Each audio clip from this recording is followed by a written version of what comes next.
Hey guys, welcome back. Carter Bits Be Trippin' in the studio today. We're wrapping up hopefully most of the rigs today to be ready to be brought out to the site. And it's been about 3 weeks since we've had a video with you guys. And you know, we had Christmas, spent time with the family. I went kind of offline for a couple weeks just to enjoy the time with the family. I think that's very important. You have to take the time with the family. This is the whole point of this stuff. So putting things together, full team here today, going through right now. We got another shipment of miners in, and we're having to upgrade with the latest firmware on those.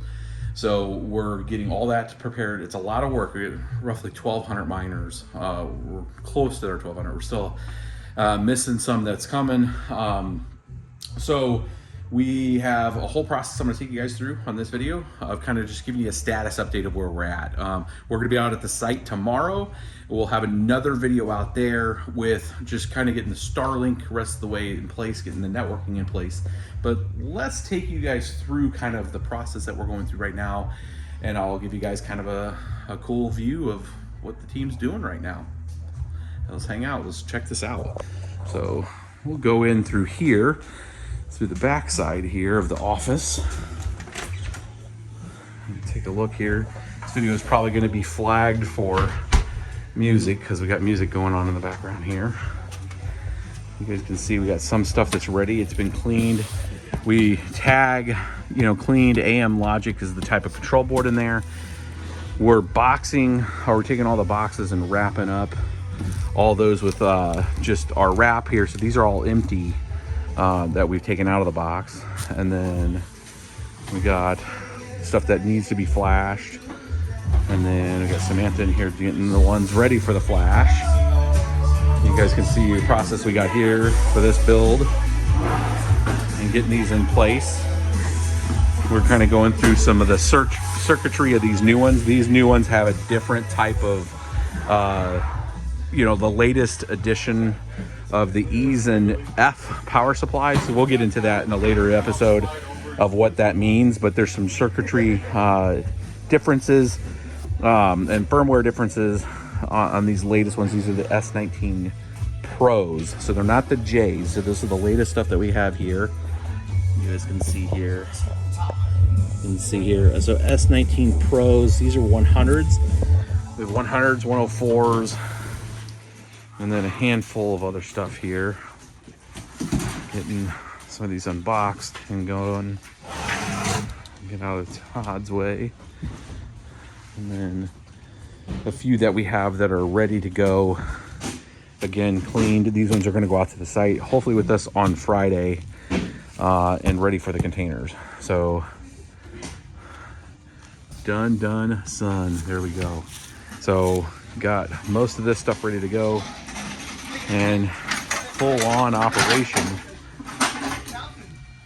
for the process here. So you can see we got the unboxing process that goes into putting things to be done, and then this stuff goes over to Samantha to be flashed and updated, which is what they're doing right now. And then once those are done, then they get wrapped up like this one, because they're ready to go essentially. So some of these, the AM Logic ones we're working with right now, I'll kind of tell you one of the problems we had that we're working with Alpha Miner on. So the power supplies matter with regards to the hash boards and all that with these Bitmain units. So like on Alpha Miner's website right now, we bought these Alpha Miner power supplies to switch out on these for the 277 voltages, and we wanted to have the ability to go overclock with them. Well, evidently the latest edition miners that we're getting are not compatible with the Alpha Miners.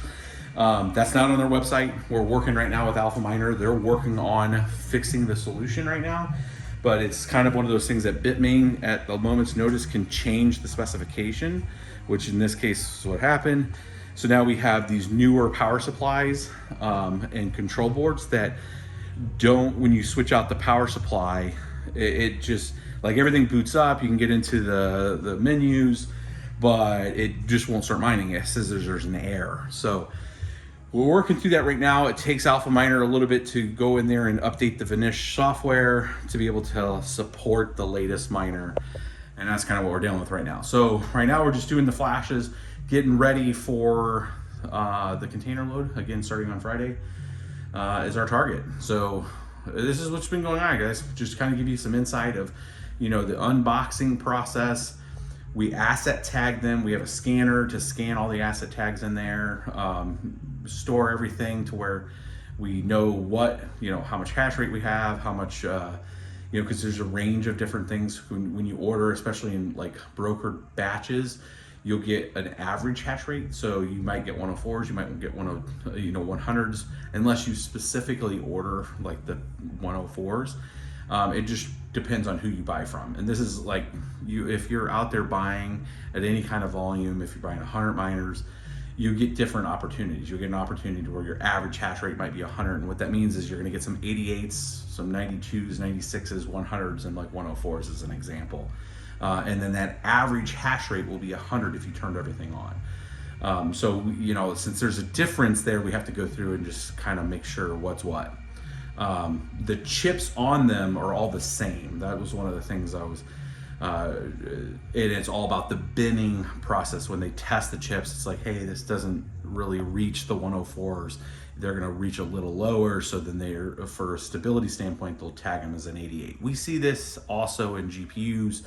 If you think of it from a GPU standpoint, you have like a GA102 chip, which would be like a 1080, and then, or 1080 Ti, I believe is the 102s. But you get the 1080 had like a base model, then it had like the overclock edition, then it had the SSC edition. You had like all these different, they're all still G102s. It's just some could clock faster. And that's essentially the way like these Bitmain chips work. Same way, it's an ASIC and it has a binning process. So that's really kind of the layout and setup there. And that's the setup that we have. So I'll let you guys get back to it. Stay tuned for some more content, and we'll catch you guys in a bit.